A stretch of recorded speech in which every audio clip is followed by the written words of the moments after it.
こんにちは。今回はフォースフィードバックと挙動の認知の話です。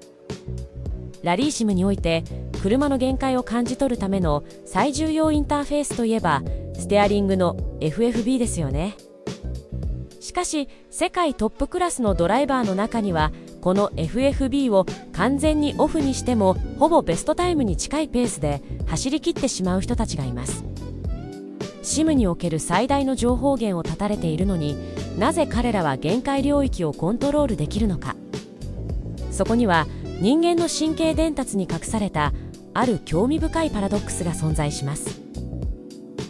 まず単純な生物学的事実から整理しましょう。人間が情報を感知してから脳に届くまでの反応速度、実はこれ目で見る視覚情報の約 0.25 秒に対して手で感じる触覚情報は約 0.15 秒と手の方が圧倒的に速いんです。ステアリングのトルクが抜ける感覚は景色が流れる映像よりも一瞬早く脳に到達します。であれば伝達が速い FFB に依存した方が理にかなっているはずですよね。しかし現実は逆です。トップ層になるほど FFB への依存度は下がっていきます。なぜ視覚を優先するのか。その答えは情報が持つ次元の違いにあります。FFB から得られるトルク変化は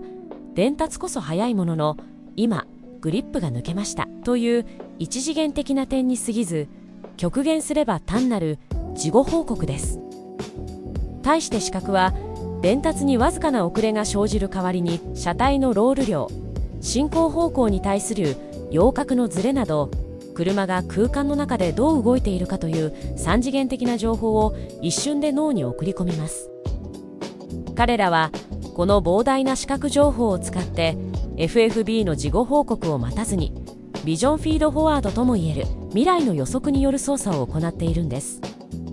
本当に速いドライバーの脳内にはゲームの物理エンジンそのものが構築されています。